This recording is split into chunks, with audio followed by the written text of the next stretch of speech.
Halo? Kan udah gue bilang putusin aja lah cewek kayak gitu mah. Udah gini aja deh. Lu udah nungguin dulu apa yang terbaik, udah gitu ntar telepon gue lagi, oke? Yuk. Kenapa sih? Teman gua Lu kok cuy. kayak marah-marah gitu? Emang kenapa temen lu? Teman gua tuh kayaknya masuk ke kategori toxic relationship. Berat banget, Berat. bos. Berat Toxic banget. banget nih. Oke, sabar ya. Kita mau buka acara dulu, oke? Oke guys, welcome to CLCC Sunday Live. Masih bersama dengan saya Robert di sini. Dan saya Hendy di sini. Selama 1 jam ke depan kita akan bahas banyak Banyak banget. Waduh, tapi yang pasti gue mau ngobrol dulu sama Hendy nih. Coba ceritain, lanjutin. Jadi gini. Toxic relationship. Yes. Kenapa lu bisa sebut gitu? Teman gua tuh sama gua tuh udah gini banget.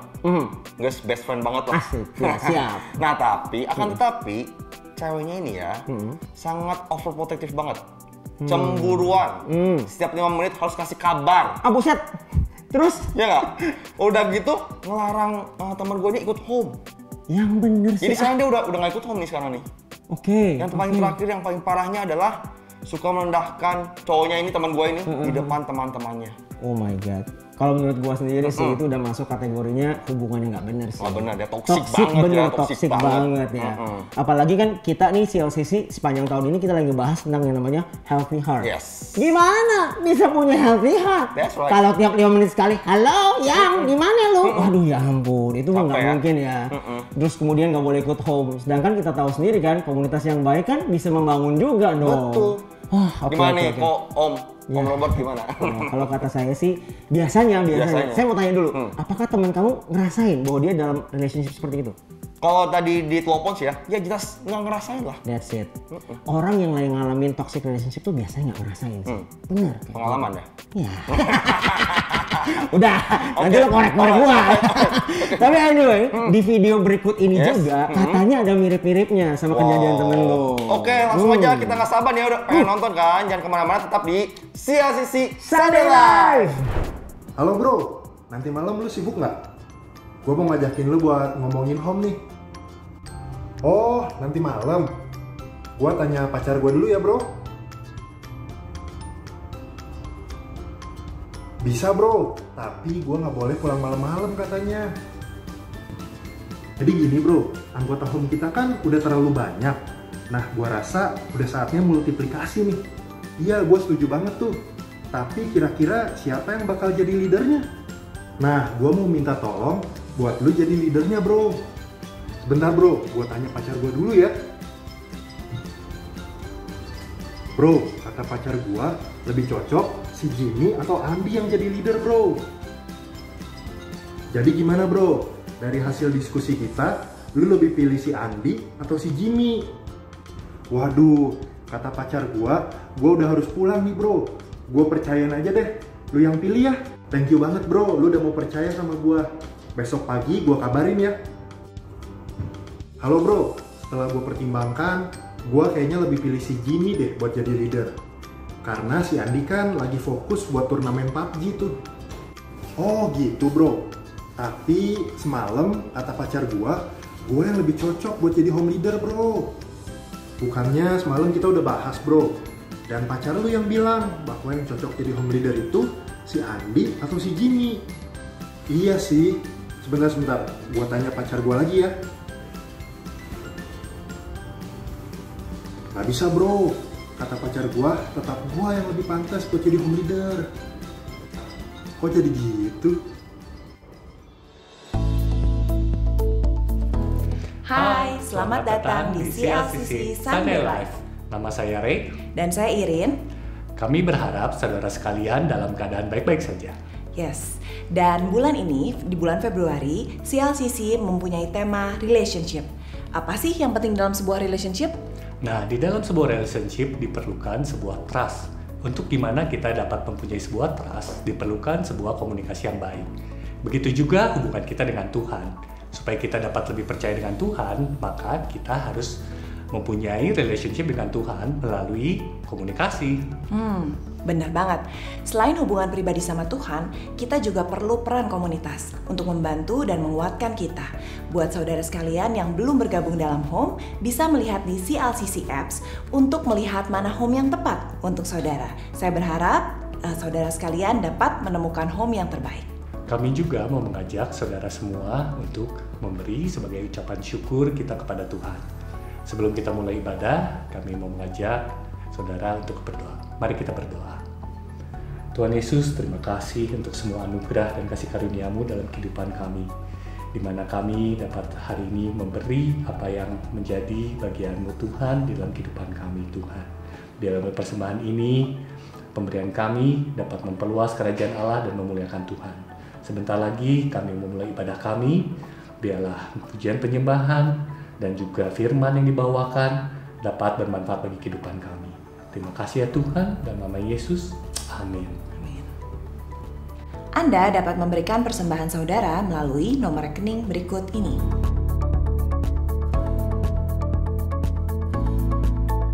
Atau Anda dapat melakukan persembahan melalui QR Code berikut ini.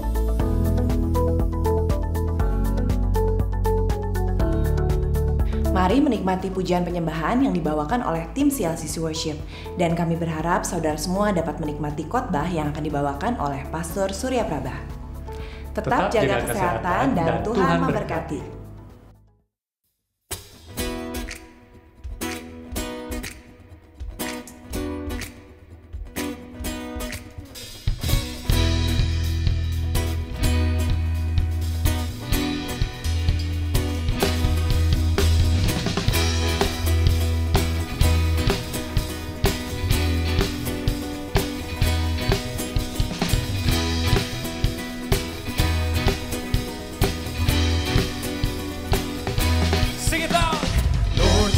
Good and your mercy endureth forever. Lord, you are good and your mercy endureth forever. Hey! People from every nation and tongue, from generation to generation, we worship you. Hallelujah, hallelujah, we worship who you are. We worship you. Hallelujah, hallelujah. We worship you for who you are. Say, you are good.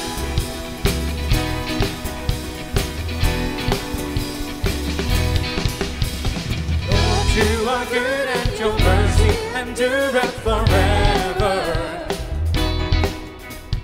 Lord, you are good and your mercy endureth forever. People from every nation and tongue, from generation to generation, we worship you. Hallelujah, hallelujah, we worship who you are. We worship you. Hallelujah, hallelujah. We worship you for who you are. Say,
Kau selalu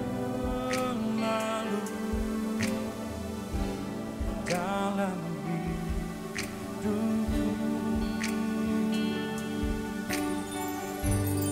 Allah Rohku,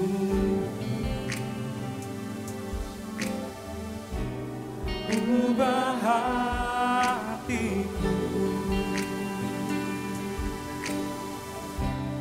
jadikanku jamalah ku rindu hadiratmu, ku sembah kudus, kudus, kuduslah Tuhan, dan ku sanjung Kau mulia, mulia bagimu Tuhan.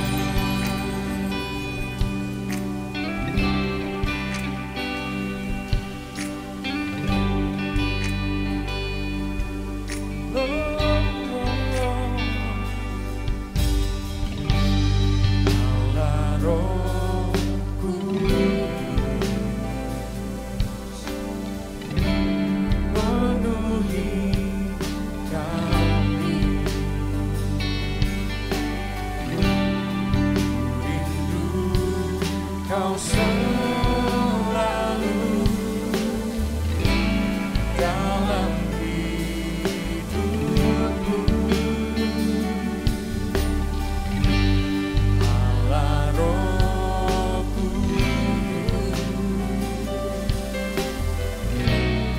ubah hatiku, jadikanku Tuhan, jadikanku jamalah ku rindu hadiratmu, ku sembah kudus, kudus,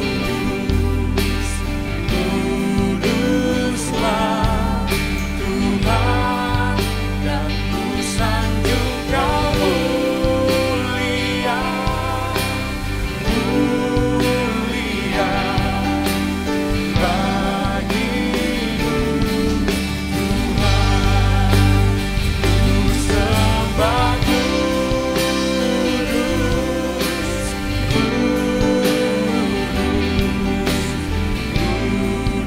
kuduslah Tuhan, dan ku sanjung Kau mulia, mulia bagimu Tuhan.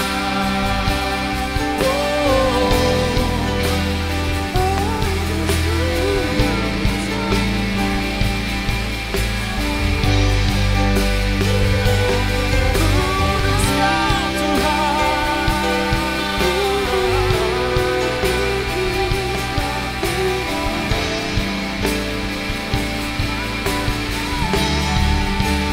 kudus Engkau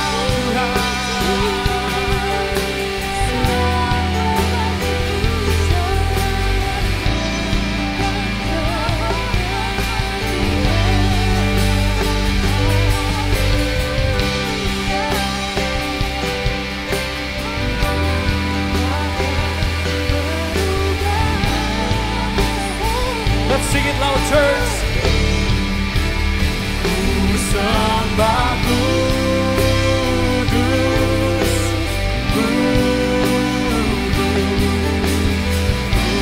kuduslah Tuhan, ku sembah kudus,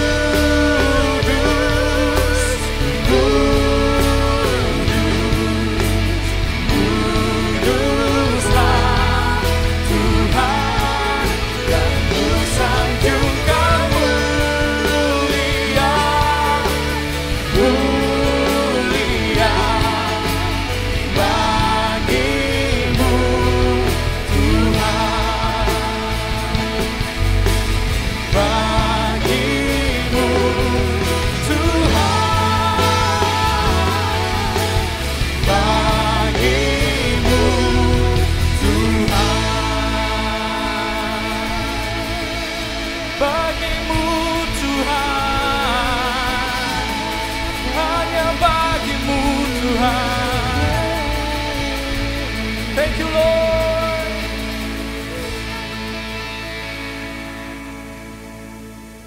Halo, apa kabar?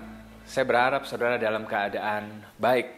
Nah, kalau saudara memperhatikan pengajaran CLCC beberapa minggu ini, di CLCC membahas tentang kesehatan emosi. Ya, kenapa hal ini menjadi penting buat kami? Karena ternyata begini, kedewasaan rohani tidak mungkin terjadi tanpa kedewasaan emosi. Ya, saya ulangi bahwa kedewasaan rohani tidak mungkin terjadi tanpa kedewasaan emosi. Ada banyak orang yang mengejar kedewasaan rohani begitu rupa. Mereka begitu semangat untuk mempelajari kelas, mempelajari Alkitab, mengikuti banyak pelatihan. Sampai mereka terkadang lupa bahwa kesehatan secara emosi juga diperlukan untuk menjalani kehidupan. Karena kalau kita pelajari, kalau kita cermati bahwa masalah sering muncul ketika kita tidak bertumbuh secara emosi. Nah, hari ini saya akan membahas tentang salah satu tanda dari emosi yang tidak sehat, yaitu suka menghakimi. Ya, jadi kalau misalnya saudara ketemu orang, saudara bawaannya sering suka menghakimi gitu, coba dicek. Karena itu adalah tanda dari salah satu tanda yang emosi yang tidak sehat. Ya. Jadi di sini menghakimi di sini bukan berarti kita tidak boleh menegur atau kita tidak boleh mengkritik seseorang. Tapi menghakimi kita itu lebih begini, terlalu cepat menilai, terlalu cepat menjatuhkan vonis. Lu pasti nggak bisa, lu pasti gagal lagi. Sepertinya kita sulit untuk mempercayai orang. Dan hal lain sepertinya gini, kita juga sulit untuk menerima perbedaan dari apa yang kita bayangkan, dari apa yang kita pikirkan sebelumnya. Kita seringkali menilai orang harus sama seperti apa yang kita pikir. Orang itu harus sama seperti apa yang kita rasa, apa yang kita mau. Dan kalau kita merasa berbeda dengan orang lain, kita biasanya lebih mudah untuk menghakimi bahwa, kamu salah, kamu gak benar. Kita sangat mudah untuk menjatuhkan vonis bahwa kamu gak benar. Bahkan mungkin di zaman Yesus seperti dulu, ada golongan-golongan yang terjadi dalam masyarakat dahulu. Mungkin ada golongan yang superior, sepertinya orang-orang Farisi, ahli-ahli Taurat. Mereka orang-orang hebat, sepertinya orang-orang hebat. Dan ada lagi golongan-golongan yang disebut orang-orang buangan. Ya, ada pendosa di situ, ada pelacur di situ, pemungut cukai di situ. Ada banyak pendosa. Dan mungkin golongan-golongan itu masih terjadi sampai hari ini. Kita sering kali mengelompok-ngelompokkan orang hanya karena perbedaan-perbedaan yang kita miliki. Ya, kita sering kali menghakimi orang-orang dengan hal-hal mungkin yang sepele, mungkin karena penampilannya, mungkin karena selera lagunya berbeda dengan kita, dan kita merasa bahwa mereka berbeda dan mereka bersalah dengan itu. Kita dengan mudah menyalahkan mereka, kita mudah menghakimi mereka. Padahal akhirnya gini, perbedaan-perbedaan itu akhirnya membuang mereka dari pikiran kita. Dan yang membuat kita menjadi tidak peduli sama mereka. Coba kalau saudara perhatikan, kalau saudara udah menghakimi, biasanya saudara udah gak peduli lagi sama orang itu. Saudara udah gak memikirkan lagi orang itu. Kita merasa bahwa kitalah yang paling benar. Kita merasa bahwa aliran kitalah yang paling benar. Makanya gini, sikap merasa paling benar seringkali menghalangi kita membangun hubungan dengan orang lain. Ya, waktu kita fokus menghakimi orang lain, sekaligus kita kehilangan kesempatan untuk mengasihi mereka. Biasanya ketika kita menghakimi, kita akan melupakan mereka, kita nggak peduli lagi sama mereka. Nah makanya ayat firman Tuhan mengingatkan kita, Roma 2 ayatnya yang pertama. Karena itu, hai manusia, siapapun juga engkau yang menghakimi orang lain, engkau sendiri tidak bebas dari salah. Sebab dalam menghakimi orang lain, engkau menghakimi dirimu sendiri. Karena engkau yang menghakimi orang lain melakukan hal-hal yang sama. Nah makanya ayat ini mengingatkan kita sebelum kita menghakimi orang lain, coba kita mengecek ke dalam. Jangan-jangan kita melakukan hal yang sama, jangan-jangan kita melakukan kesalahan yang sama. Ya. Dan kecenderungan kita sebagai manusia itu luar biasanya begini. Kita sering sekali merasa bahwa gini, kita memakai jubah hakim. Kita dapat dengan mudah menyatakan, oh kamu bersalah. kita sering memakai jubah hakim untuk menghakimi orang-orang di sekitar kita. Kamu bersalah. Kita sepertinya gini, kita seperti menempelkan label dalam dahi mereka dan bilang, kamu bersalah. Kita sepertinya tahu pasti bahwa kamu orang bersalah. Kalau saudara ingat, mungkin kita sering menempelkan label dalam toples gula, kopi. Saudara pernah lakukan itu? Mungkin zaman dulu kita sering taruh stiker kopi. Kita tahu persis bahwa toples itu dalamnya kopi. Dan itu pula yang kita lakukan sama orang-orang yang kita hakimi. Kita sepertinya memberi label pada mereka berdosa. Dan kita tahu persis bahwa mereka berdosa. Itu yang kita lakukan ketika kita menghakimi orang-orang di sekitar kita. Apalagi dasar kita menghakimi itu hanya karena masa lalu mereka. Mungkin mereka pernah jatuh dalam dosa, mereka pernah melakukan kesalahan mungkin, atau mereka orang-orang yang pernah gagal. Dan sepertinya kita nggak memberi kesempatan buat mereka untuk berubah. Kita seperti menyaring kemurahan Tuhan buat mereka. Kita merasa bahwa mereka nggak berhak, nggak layak untuk mendapatkan kemurahan dari Tuhan.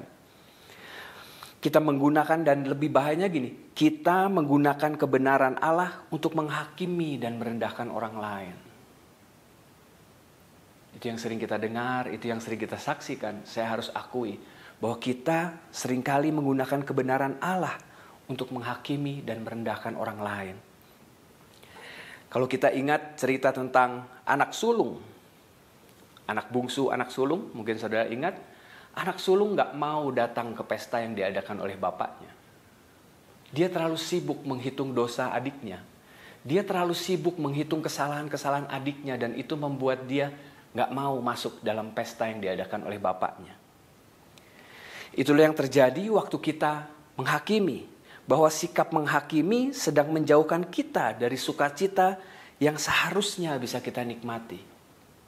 Sikap menghakimi sedang menjauhkan kita dari sukacita yang harusnya kita bisa nikmati. Makanya saya mengajak gini, sadari bahwa kita juga orang berdosa yang perlu kesempatan, saudara. Kalau Roma 2 tadi bilang bahwa orang lain bersalah, kita juga melakukan kesalahan yang sama. Orang lain berdosa, kita juga melakukan dosa. Nah makanya seringkali kita membenci dosa sekaligus kita membenci orangnya. Ya, nah makanya Max Lucado dia bilang gini nih, tugas kita untuk membenci dosa, tapi tugas Allah untuk menangani pendosa. Kita boleh benci dosanya, tapi firman Tuhan bilang kita jangan membenci pendosanya. Nah, sekarang saya masukkan gini, alasan mengapa kita dilarang untuk menjadi hakim bagi orang lain. Ya, ada dua hal. Yang pertama, mengapa kita dilarang untuk menghakimi orang lain? Yang pertama, kita tidak cukup baik, saudara. Kita tidak cukup baik. Firman Tuhan bilang Roma 3 ayatnya yang ke-12, semua orang telah menyeleweng. Mereka semua tidak berguna. Tidak ada yang berbuat baik, seorang pun tidak. Menghakimi seringkali merasa membuat kita menjadi lebih baik dari orang lain, dari orang yang kita hakimi. Betul nggak, saudara? Waktu kita menghakimi seseorang, kita merasa bahwa kita lebih baik loh dari orang itu. Kita merasa bahwa hidup saya lebih baik dari orang itu. Saya nggak melakukan dosa itu. Padahal merasa bukan sesuatu yang sesungguhnya terjadi. Betul, saudara? Kita merasa baik bukan berarti kita baik. Kita merasa hebat bukan berarti kita hebat, saudara. Bahkan firman Tuhan tadi bilang bahwa kita sama-sama melakukan dosa. Kita sama-sama melakukan kesalahan. Makanya seringkali kita membandingkan hidup saya dengan hidup orang lain. Dan kita merasa bahwa hidup saya lebih baik. Hidup saya lebih oke. Tapi gini loh. Bukan karena kita lebih baik dari orang lain, maka kita sepertinya berhak untuk menghakimi mereka. Matius 5 ayatnya yang ke-48 mengingatkan kita. Karena itu haruslah kamu sempurna, sama seperti Bapamu yang di surga adalah sempurna. Ini standarnya Tuhan. Ya, makanya kalau saudara suka menghakimi, coba lihat, ini standarnya Tuhan adalah sempurna. Standarnya Tuhan itu harus diakui bahwa gini, kita nggak mampu mencapai standarnya Tuhan.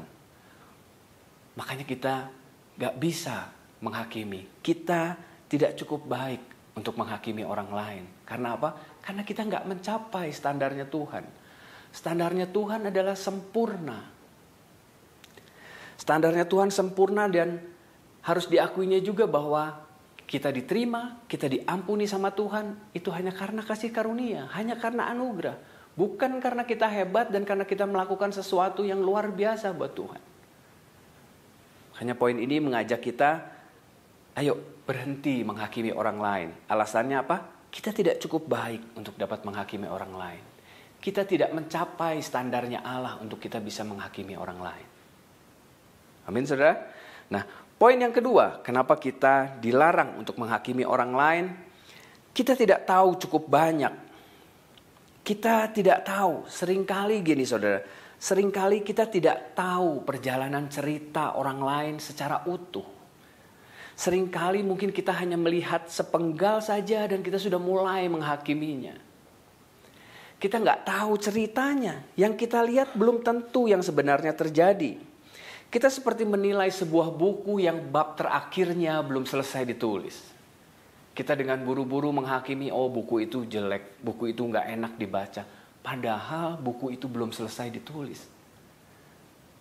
Saudara bisa bayangkan, saudara hanya memenggal sebuah cerita dan saudara bisa mengambil keputusannya. Saya rasa nggak bisa begitu, saudara. Kita harus tahu cerita seutuhnya yang membuat kita gini, kita mampu mengambil nilai dari semua cerita yang terjadi. Nah makanya firman Tuhan bilang gini, Filipi 1 ayatnya yang ke-6, akan hal ini aku yakin sepenuhnya, yaitu Ia yang memulai pekerjaan yang baik di antara kamu akan meneruskannya sampai pada akhirnya pada hari Kristus Yesus. Bahwa sesungguhnya Tuhan punya cerita yang lengkap untuk setiap kita. Kitab Filipi bilang bahwa Dia yang memulai pekerjaannya akan mengakhirinya sampai pada akhir hari. Jangan buru-buru memotong cerita dan mengambil kesimpulan, saudara. Jangan buru-buru kita baru tahu sedikit, kita langsung menghakimi mereka. Kita langsung menjatuhkan vonisnya. Padahal kita mungkin belum tahu cerita sepenuhnya. Ya, bagaimana kalau kita ingat cerita Petrus waktu menyangkal. Mungkin waktu Petrus menyangkal Yesus, mungkin kalau zaman sekarang udah bilang, Petrus udah murtad, Petrus udah gagal. Tapi kita tahu bahwa sampai hari ini kita masih membaca surat-suratnya Petrus. Atau kita mungkin bilang, Nuh orang paling aneh membangun kapal pada zaman itu. Tapi sampai hari ini kita juga tahu bahwa banyak cerita yang dibagikan lewat kehidupan Nuh sama kita hari ini. Sepertinya kita terlalu cepat mengambil keputusan untuk menghakimi orang lain. Ya, sepertinya kita menganggap bahwa kalau orang sudah bersalah, orang sudah gagal, kita merasa gini bahwa udah gak ada harapan lagi. Mungkin saudara ingat penjahat yang disalib di sebelah Yesus. Orangnya jahat, udah mau disalib, udah mau mati. Mungkin kita akan bilang bahwa orang itu udah gak ada harapan. Orang itu udah banyak dosa. Udah pantas lah dia dihukum disalib. Tapi ceritanya berbeda. Waktu dia datang sama Yesus, ceritanya langsung berbeda. Buat saya begini, Yesus belum selesai menulis cerita saudara. Yesus mungkin belum selesai untuk menulis cerita untuk orang-orang yang saudara hakimi. Kita lihat ayatnya yang 23, Lukas 23 ayatnya 43. Kata Yesus kepadanya, aku berkata kepadamu, sesungguhnya hari ini engkau akan ada bersama-sama dengan aku di dalam Firdaus. Itu yang dikatakan Yesus pada penjahat yang ada di sebelahnya. Saudara bisa lihat, sepertinya semuanya sudah tidak ada harapan. Tapi waktu penjahat itu memutuskan untuk datang sama Yesus, ceritanya jadi lain. Ada pengampunan di situ, ada keselamatan terjadi. Saya mau bilang gini, jangan buru-buru menghakimi waktu kita nggak tahu keseluruhan ceritanya. Ada banyak hal yang mungkin Tuhan belum lakukan dalam kehidupan mereka. Ada banyak hal yang mungkin Tuhan belum selesaikan ceritanya dalam kehidupan mereka. Dan kita Jangan buru-buru menghakimi. Saya berharap kita bisa belajar sesuatu bahwa menghakimi itu seperti menutup pintu kesempatan buat orang lain. Padahal kekristenan sangat diwarnai dengan apa yang namanya kasih karunia. Dan tindakan menghakimi, saya mau pastikan itu sangat berlawanan dengan itu. Kasih karunia bicara tentang penerimaan, kasih karunia bicara kesempatan, kasih karunia bicara pengampunan. Dan sikap menghakimi itu sepertinya sedang berlawanan dengan semua sifat-sifat kasih karunia. Sikap menghakimi seringkali gini, memandang diri sendiri lebih baik daripada orang lain. Mungkin kita merasa bahwa kita nggak melakukan dosa sebesar itu, Pak. Saya nggak pernah membunuh, mungkin Pak, dia membunuh. Saya nggak pernah menipu, tapi dia menipu. Kita merasa lebih baik karena kita tidak melakukan dosa itu, saudara. Nah, padahal mungkin kita bisa belajar dari Paulus yang punya kerendahan hati seperti ini. 1 Timotius 1 ayatnya yang ke-15. Perkataan ini benar dan patut diterima sepenuhnya. Kristus Yesus datang ke dunia untuk menyelamatkan orang berdosa. Dan di antara mereka, akulah yang paling berdosa. Paulus bilang gini, akulah yang paling berdosa. Ya tapi kan Paulus membunuh, Pak. Tapi kan Paulus melakukan kejahatan, Pak, sama orang-orang Kristen zaman dulu. Tapi saya mau bilang gini, setiap orang melakukan dosa. Amin, saudara. Dosa, nggak ada dosa besar, nggak ada dosa kecil. Setiap dosa selalu mendatangkan maut. Tapi Paulus punya kerendahan hati gini, bahwa Yesus datang untuk aku. Dia bilang, aku orang yang paling berdosa. Dan kerendahan hati inilah yang membuat gini akhirnya, Paulus nggak pernah menghakimi siapapun. Paulus nggak pernah menjatuhkan vonis pada siapapun. Kesadaran bahwa kita juga orang berdosa yang perlu kesempatan untuk berubah. Dan perlu pengampunan harusnya membuat kita terbebas dari sikap menghakimi. Amin, saudara. Sekali saya katakan, kesadaran bahwa kita juga orang-orang berdosa yang perlu kesempatan untuk berubah. Dan perlu pengampunan harusnya membuat kita terbebas dari sikap menghakimi. Saya berharap kita belajar sesuatu hari ini. Ya, kenapa kita dilarang untuk menghakimi? Karena kita tidak terlalu baik. Kita tidak mencukupi standarnya Tuhan. Tadi dibilang bahwa standar Tuhan itu hendaklah kamu sempurna. Kita semua gak ada yang sempurna. Bahkan firman Tuhan bilang kita semua telah jatuh dalam dosa dan kita semua telah kehilangan kemuliaan Allah. Sekali lagi, kita tidak cukup baik untuk bisa menghakimi orang lain. Dan yang kedua, kita tidak cukup tahu banyak hal. Seringkali kita gak tahu cerita keseluruhannya. Kita baru tahu cerita sepotong dan kita sudah buru-buru menghakimi. Saya berharap kita jadi orang yang bijaksana. Amin. Kita semua menyadari bahwa kita orang-orang berdosa yang perlu kesempatan untuk berubah. Ayo berikan itu buat orang-orang di sekitar kita. Jangan buru-buru menjatuhkan vonis buat mereka. Maka perenungannya hari ini, yang pertama, kita tidak cukup baik, kita tidak tahu segalanya. Amin, saudara. Dan yang kedua gini perenungannya. Mengasihi seseorang berarti melihat orang itu sebagaimana Allah melihat dia. Mengasihi orang berarti melihat orang itu sebagaimana Allah melihat. Kita semua orang berdosa, orang-orang yang perlu kesempatan untuk berubah. Kita perlu orang-orang yang mendapatkan pengampunan dari Tuhan. Kita orang-orang yang gak bisa melakukan sesuatu tanpa kemurahan Tuhan. Makanya saya suka sekali quote ini, mengasihi seseorang berarti melihat orang itu sebagaimana Allah melihat dia. Dan saya mau pastikan Allah melihat kita sangat berharga. Allah mencurahkan kasih-Nya buat kita, memberi kesempatan, memberi pengampunan buat kita.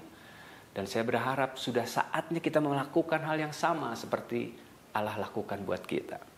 Dan yang terakhir, yang ketiga, Tuhan melihat kita sebagai anak-anaknya dan orang berdosa yang perlu kesempatan. Dan menghakimi adalah menutup pintu kesempatan itu.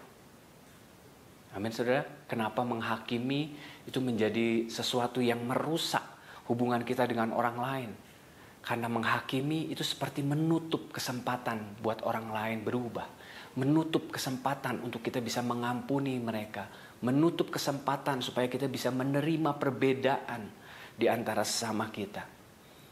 Kita merasa paling benar, kita merasa paling hebat. Tapi saya berharap kita berhenti untuk menghakimi karena kita tahu bahwa kita orang-orang berdosa, kita orang-orang yang perlu pengampunan dari Tuhan. Sebelum kita akhiri ibadah kita hari ini, kita sama-sama berdoa ya. Tuhan Yesus, terima kasih buat kebenaran firman-Mu. Kami diingatkan untuk kami tidak boleh menghakimi sesama kami. Kami tidak layak. Karena kami tidak cukup baik untuk menjangkau standarnya Tuhan. Kami juga tidak tahu banyak hal. Ampuni kami ketika kami menghakimi orang-orang di sekitar kami. Kami semua orang-orang terbatas. Kami semua orang-orang berdosa yang perlu kesempatan dan yang perlu pengampunan dari Tuhan.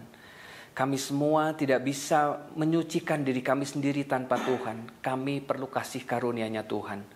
Tuhan mampukan kami mau memiliki kesehatan emosi. Kami mau memiliki kedewasaan emosi. Gak cuma sekedar kedewasaan rohani, tapi kami mau juga memiliki kesehatan secara emosi. Terima kasih buat firman-Mu. Sebentar kami akan akhiri ibadah kami pada hari ini. Kami mau angkat tangan dan hati kami di hadapan Tuhan. Orang-orang yang mengasihi Tuhan, orang-orang yang mencintai Tuhan. Terimalah berkat dari Allah Bapa di surga dalam cinta kasih anaknya yang tunggal Tuhan kita Yesus Kristus. Serta persekutuan yang manis dengan Roh-Nya yang kudus akan menyertai kita semua. Sejak hari ini sampai Yesus menjemput kita di awan-awan, bahkan sampai selama-lamanya. Yang sudah terima berkat Tuhan, sama-sama katakan, amin. Tuhan Yesus memberkati.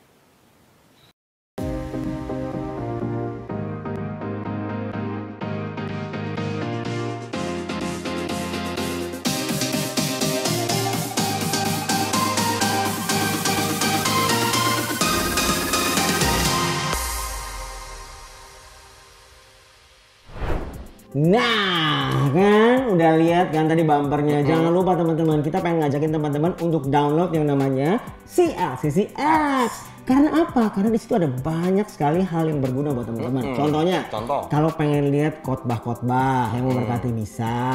Kalau teman-teman pengen tahu nih, ada home apa aja sih di CLCC, bisa juga di situ. Dan ini juga penting loh ya. Kalau teman-teman pengen tahu event-event apa yang bakalan ada di CLCC. Nah, kebetulan ya, ada 2 event yang akan datang. Yang pertama, kelas baptisan air yang akan dilaksanakan pada tanggal 12 Maret. Nah, kelasnya akan diadakannya lewat Zoom.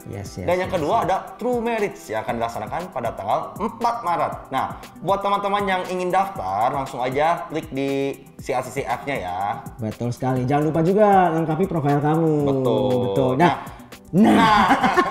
Oke, teman-teman jangan lupa juga untuk subscribe, share, dan juga like, share. Berantakannya like, share, subscribe YouTube channel kami di Kaktus Production BDG. Oke, Hen, kayaknya kita udah terlalu banyak ngomong nih. Mudah-mudahan 1 jam ini jadi 1 jam berkat buat teman-teman semua. Dan akhir kata saya Robert. Dan saya Hendy. Kita mengucapkan terima kasih sudah bersama dengan kami. Kita ketemu lagi minggu depan. Dadah, bye-bye, and God bless you. Happy Sunday guys.